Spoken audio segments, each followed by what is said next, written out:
Hi, welcome back. This is Professor Ridge, and today's lesson on 3.1, Systems of Equations in Two Variables. So this first section should be a review of the three techniques that we learned in Math 50 in elementary algebra. And so they were, we can solve by graphing, substitution, and elimination. I take that back. This is we're just covering the graphing technique in 3.1.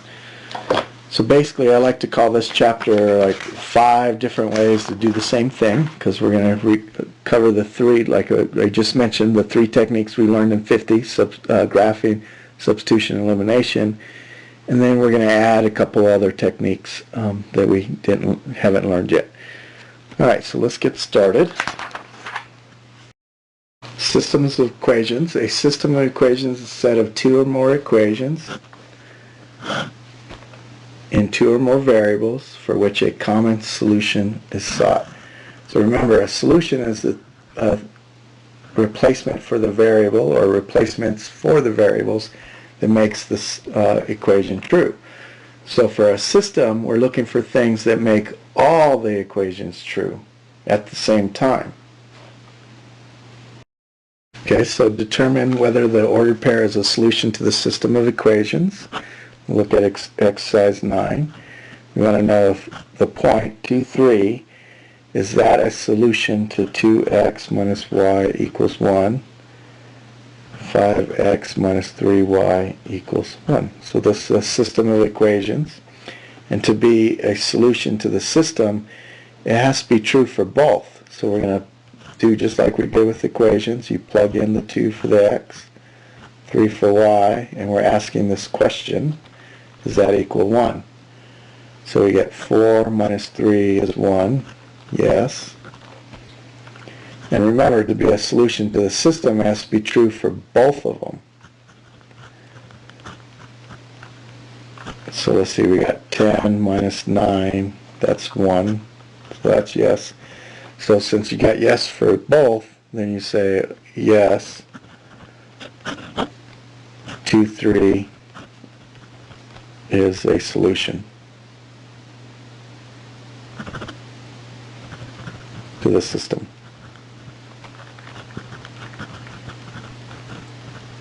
Now remember, you got to get 2 yeses to say yes for the question. So if one's yes, one's no, the answer is no. It's not a solution.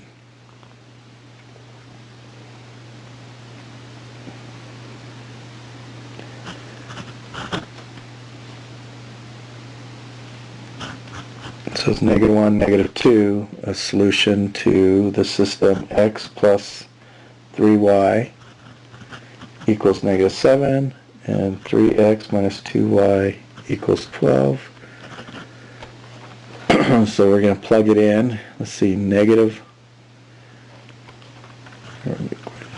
I'll show you a little more work this time. -1 plus 3 times -2, does that equal -7? So -1 minus 6 equals -7.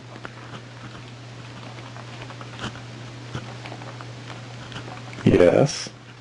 Okay, now we're going to check equation 2. I'm going to write it over here. Equation 2 is 3 times -1 minus 2 times -2. Does that equal 12? -3 plus 4, which equals -1, does not equal 12. So that's no. So remember, a yes and a no. So the final answer is no.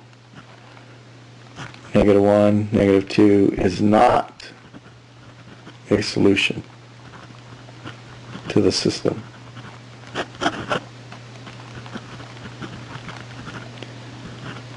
It is a solution to the first equation, but not a solution to the second equation. So it's not a common solution to both. So the answer is no. All right, so to solve a system graphically, you're going to graph both lines. oops, with whatever technique you want. Substitution, make a table, pick numbers for x, plot them, slope intercept, or x and y intercept. So any of those three methods are fine. So graph both lines on the same axis.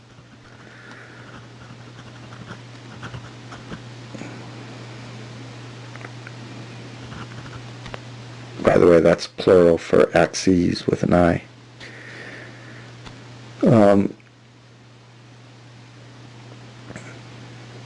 Your second step is the solution. So what would be, well, let's graph both and then I'll talk about it. Okay, so let's put it in slope-intercept form.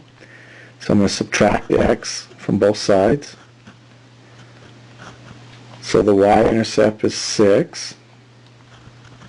Y-intercept's on the y. The slope is down 1 to the right 1.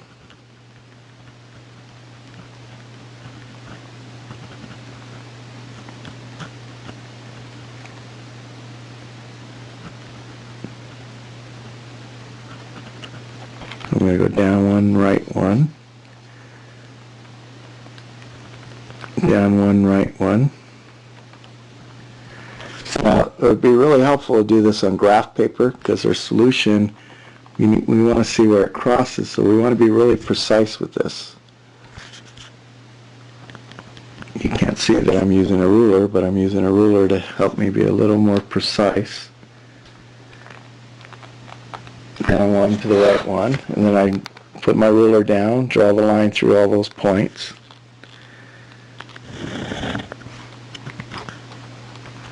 That's the top line, that x plus y equals 6. Now we do the bottom line. Let's put that one in slope-intercept form. So I'm going to subtract x. So it's minus y equals negative x plus 4. Divide everything by negative 1. So y equals x minus 4. So my y-intercept is negative 4. So it's the point 0, negative 4. And the slope is positive 1, which is 1 over 1. So up, right. So up 1, right 1. Up 1, right 1. Up 1, right 1. Up 1, right 1. And you just keep doing that. And plot it, you keep counting slope a whole bunch of times. And I can see they're going to intersect right there.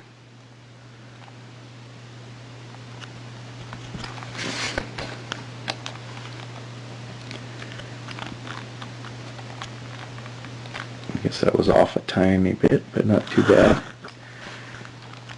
Okay, so you first you graph both lines on the same axis. Once you've done that, then how do you know the solution? So if we go back and remember, a solution to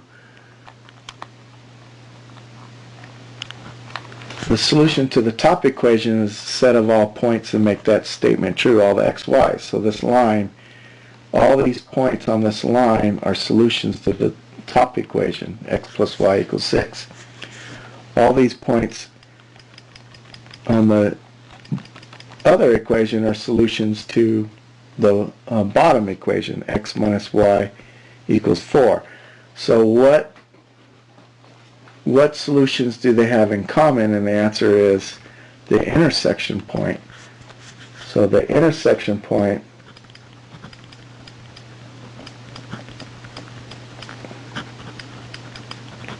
is the solution to the system.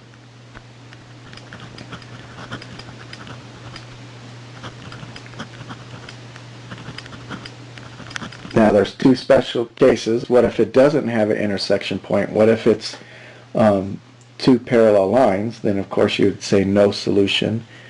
And if they were both lines are the same line, then actually they intersect everywhere. That's one way to think of it. So the solution would be all the numbers that are on the one line are on both lines. That looks like the point 5y. So my solution is the point 5y. If I put it in set builder notation, it's the set that contains the single point 5y. So either way.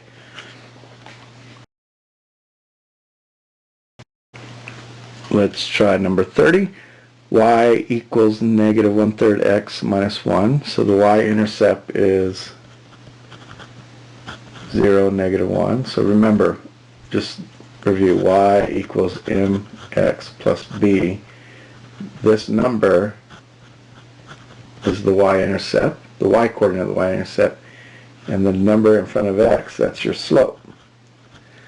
So our slope is negative 1. Put the negative on top or bottom, but not both. So we're going to go down right or up left. So let's see, we're going to start at negative 1. From there, we're going to go down 1 to the right 1, down 1 to the right 1. Oh, I'm sorry. Down 1 to the right 3. So ignore that one that I just did. It should be right here. So forget that one. Down 1, 3 more.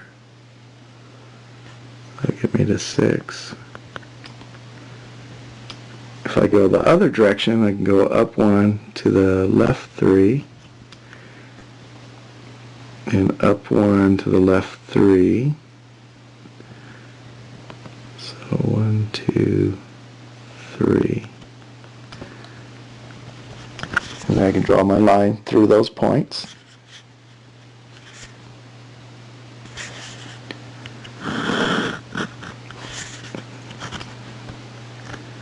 So that's line y equals negative 1/3 x minus 1. Now do the other one. Put it in slope-intercept form. So subtract 4x, divide by negative 3. So y is 4/3 x minus 6. So I'm going to go to minus 6 on my graph. Got to extend it a little bit.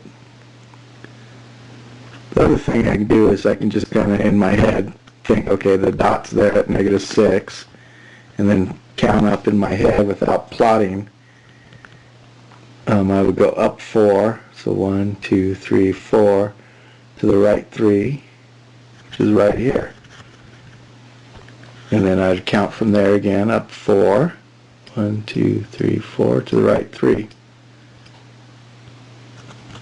Right there. And then I draw my line through it.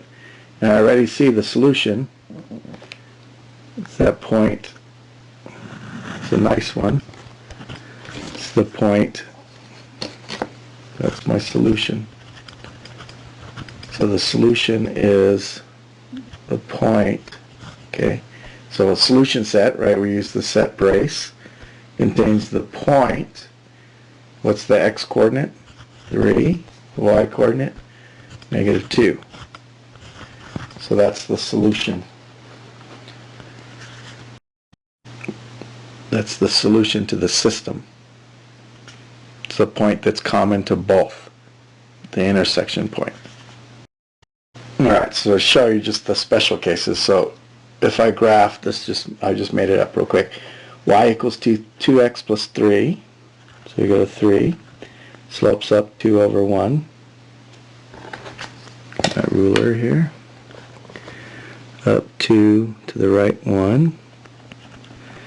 Or I can go negative 2, so down 2 to the right 1. I mean left 1. Remember, you change both signs. Down 2, left 1. Draw the line through it. That's y equals 2x plus 3. Now to do the next one, the y-intercept is negative 1. Slope is up 2 over 1. Up 2 over 1. to the right one, up 2 to the right one. Draw the line through those points.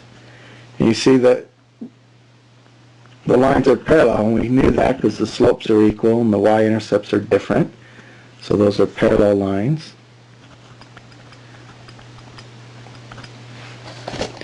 And if they're parallel lines, we know from geometry two parallel lines never intersect. So what points do they have in common if they don't intersect? Remember, we're looking for the intersection point. So if they never intersect, there's no points in common. So this has no solution.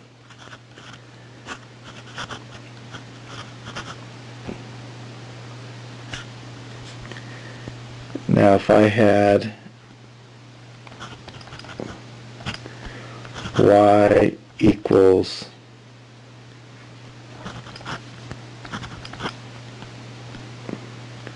say negative 1/2 x plus, we'll do 3 again, and then x plus 2y equals 3 or 6.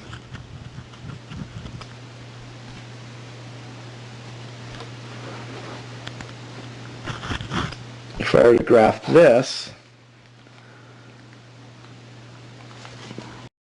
okay, so if I graph the top one, start at the y-intercept is positive 3,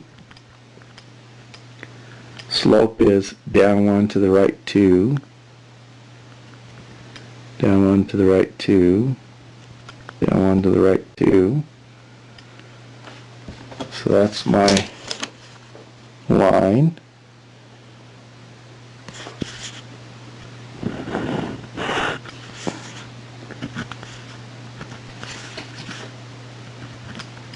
Now, I have a choice. I can put the second one into slope-intercept form, or I can leave it that way and do my x and y intercepts. So let's review that just for fun.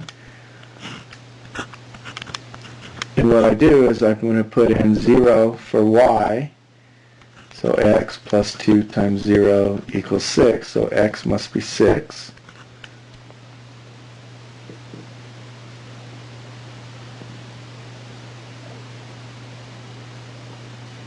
And then I'm going to put in 0 for x, solve it for y, so y must be 3. And I plot those 2 points. Those are my x and y intercepts. So the x-intercept, y-intercept, draw the line through it, and it turns out it's exactly the same line. Now I would have noticed that if I changed its slope-intercept form and see that they're both the same line. So what points do they have in common? And the idea is, well, all the points are in common because they're the same line.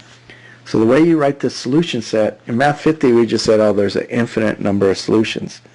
But in Math 90, what you do is you say, okay, the solution set is the set of all points, x and y, or x, y, such that, and then you just write one of the equations down. It doesn't matter, since they're the same, it doesn't matter which one. Okay, so the solution is all the points on the line because they're the same line. So that's what they share in common. It's not all the points, it's all the points on the line. So for instance, the point 1, 1 is not on the line, so that's not a solution to the system. But the point 4, 1, that's a solution to the system. 6, 0 is a solution. So there's an infinite number of points, but they're not all the points. They're all the points on the line, not all the points on the whole plane. Okay, I can't say that enough. One other thing. So we have this thing that's called dependent and independent. In 2 variables, so I'm just going to squeeze all the remainder notes here because we're about done. In 2 variables, these are the three possibilities. You can get an intersection point, parallel lines, or the same line. And we say if there are two different lines, we call those independent equations. Two, how about unique lines? So that's an independent system.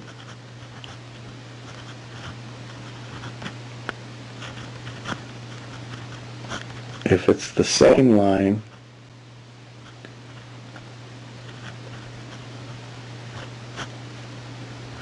we call that dependent.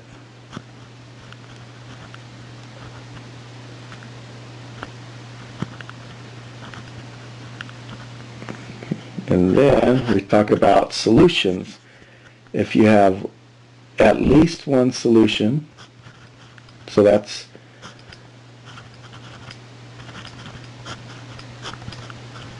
means that the system is consistent.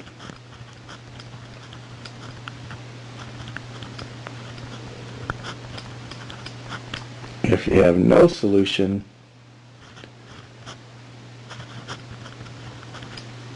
then the system is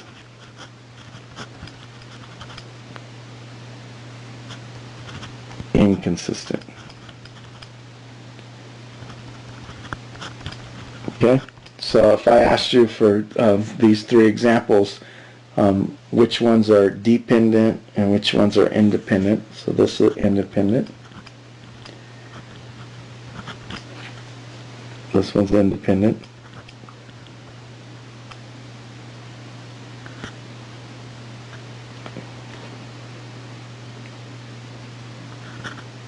Dependent. Independent.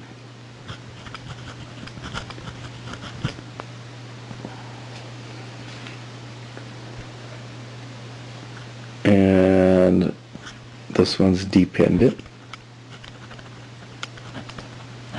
Which ones are consistent and which ones are inconsistent? So consistent, it has at least one solution. That has one solution. This one's inconsistent because it has no solution. And the bottom one is consistent because it has an infinite number of solutions. Okay, so if you're asked for those words, that's how you define them. Okay, so that concludes 3.1. Go to My Math Lab and do the homework there, and I'll see you next time.